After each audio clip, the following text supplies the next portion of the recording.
Hello and welcome to online study classes. Today we will study our new poem, that is Geography Lesson, Class 8th, and the book name is Honey Dew.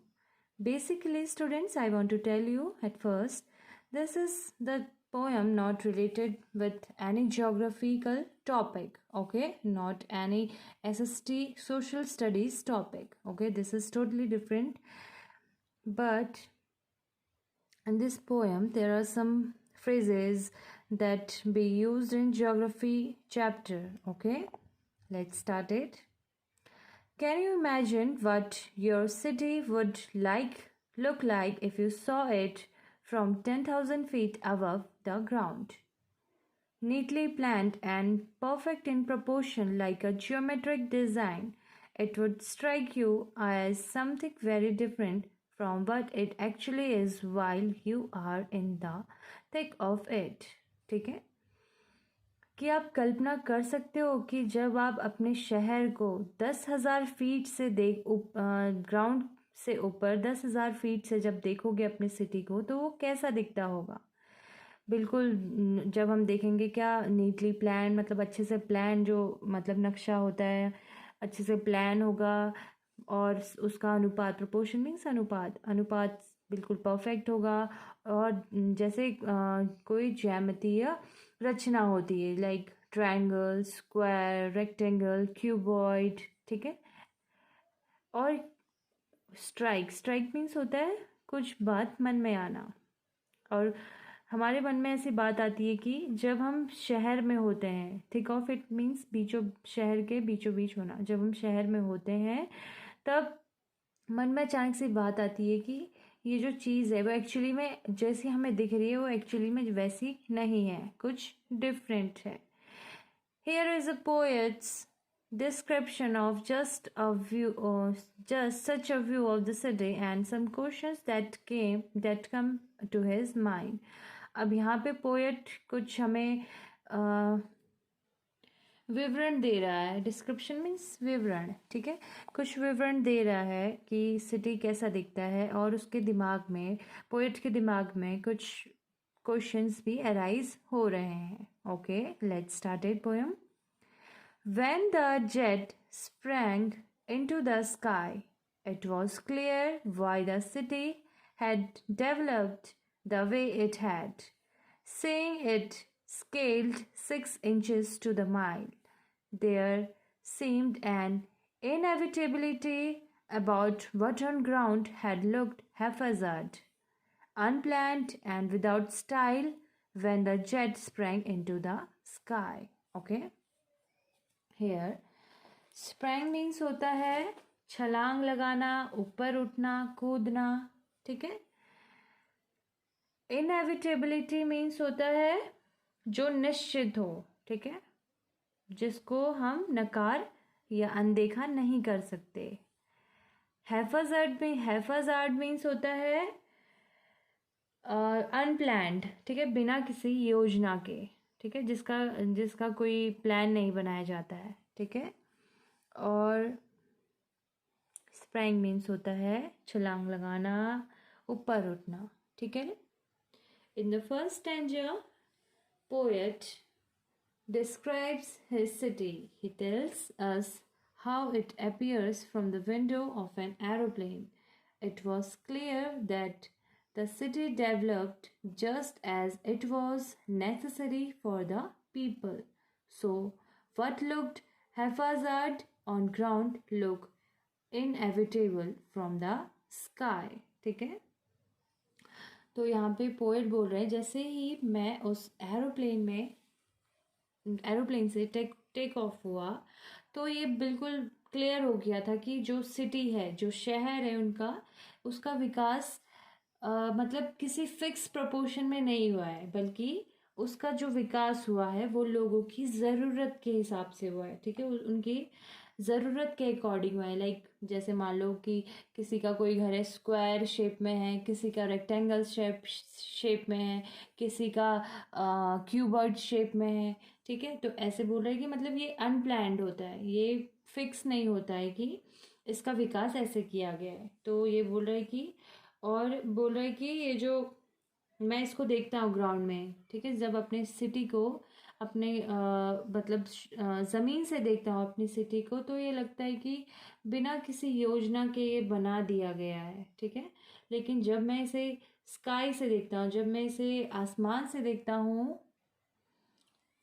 काफ़ी order में लगती है। जब वो ground से देखता है तो ये सारी चीज़ें बहुत ही विदाउट प्लान और ऑर्डर, मतलब विदाउट एनी ऑर्डर, बिना मतलब बिना किसी बात के, बिना किसी प्लान के, बिना किसी चीज़ के, बिना किसी योजना के ये उन्हें अपनी सिटी लगती है। लेकिन जब वो वही चीज़, अपनी वही सिटी जब वो स्काई से देखते हैं, जब वो अपने प्लेन से देखते हैं, तो उन्हें लगता है कि ये बिल्कुल ऑर्डर में है, ठीक है, जिसको अवॉइड नहीं किया जा सकता है।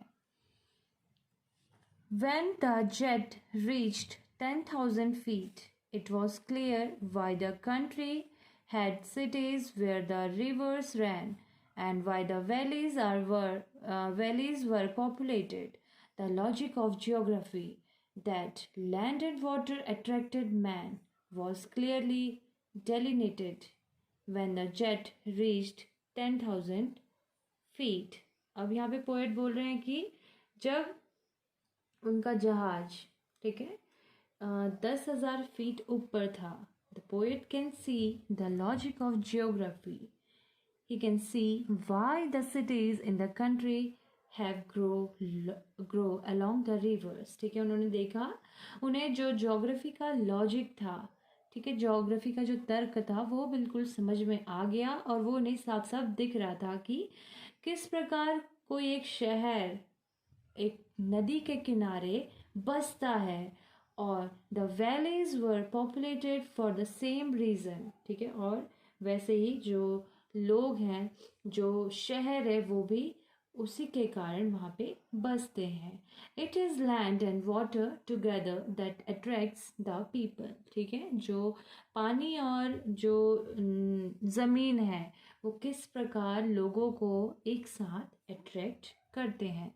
तो यहाँ पे बोल रहे हैं पोएट, जब मैं अपने फ्लाइट में 10,000 फीट ऊपर चले गया था, तब मुझे साफ साफ दिख रहा था कि जो सिटीज़ है, जो शहर हैं, वो कैसे नदी के किनारे बसे हुए हैं और क्यों कोई घाटी इस तरीके से बसी हुई है। तो उन्हें जो लॉजिक था ज्योग्राफी का, वो समझ में आ गया कि जहाँ पे ज़मीन और पानी होता है, वो दोनों चीज़ें आदमियों को, इंसानों को अट्रैक्ट या आकर्षित करती है। ये उन्हें डेलिनेटेड मीन्स होता है शोन, विजिबल, जो साफ साफ तरीके से उन्हें दिख रहा था। Okay, next para. When the jet rose 6 miles high, it was clear the earth was round and that it had more sea than land. But it was difficult to understand that the men on the earth found causes to hate each other, to build wall across the cities, to kill to kill from that height. It was not clear why. ठीक है. In this paragraph, poet want to say that when plane rises still higher 6 miles up, the earth looks round. ठीक है, जब plane 6 miles high जाने लगा, तो उन्हें दिखने लगा कि किस प्रकार जो अर्थ है वो राउंड है। From that height it is clear that the earth has more sea than land. जब हम जैसे उस प्लेन से मैं ऊपर ऊपर जाने लगा, तो मुझे दिख गया कि किस प्रकार ज़मीन से ज़्यादा समुद्र है या ज़मीन से ज़्यादा पानी है अर्थ में। However, one question remains unanswered. उनके दिमाग में एक क्वेश्चन था जो अभी भी क्या था, उसका उत्तर उन्हें नहीं मिल पा रहा था। It is difficult to understand why people hate and kill one another. ठीक है, ये बिल्कुल समझना बहुत ही मुश्किल था कि क्यों लोग एक दूसरे से नफरत करते हैं और एक दूसरे से एक दूसरे को किल करते हैं, मारते हैं। Thus, it is easy to understand the logic of geography that from a height, ठीक है। इस पोएम में सिर्फ एक चीज़ जो समझ है आती है, मिस्ट्री जो राज यहाँ पे खुल रहा है कि वो राज है लॉजिक ऑफ जियोग्राफी, और वो भी फ्रॉम अ हाइट, ऊंचाई से। जो उस भूगोल का जो लॉजिक है, जो तर्क है, वो समझ में आता है। ठीक है। लेकिन ये बहुत समझना मुश्किल है कि क्यों इंसान एक दूसरे से नफरत करता है, और ये अभी तक का क्या है, एक राज है, एक मिस्ट्री है। ठीक है। तो यहाँ पे पोएट बोल रहे हैं, जब वो जैसे जैसे ऊपर को बढ़ने लगे अबव 6 माइल्स हाई, तो उनको दिखने लगा कि कैसे उन जो अर्थ है वो राउंड है। मतलब उन्हें साफ तौर से दिख रहा था कि अर्थ जो है राउंड है, गोल है। और ये भी दिख रहा था कि अर्थ में ज़मीन से ज़्यादा पानी है। लेकिन एक बात उन्हें जो थी वो समझ में नहीं आ रही थी कि उस अर्थ में जो लोग रहते हैं वो एक दूसरे से नफ़रत क्यों करते हैं, क्यों एक दूसरे से नफ़रत की दीवार खड़ी करते हैं, और क्यों एक दूसरे को मारते हैं। और उस ऊंचाई से ये बात बिल्कुल भी साफ नहीं हो रही थी। ओके स्टूडेंट्स, इस पोएम में जो कवि हैं, कवि who is the poet of this poem, Zulfikar Ghosh. Okay.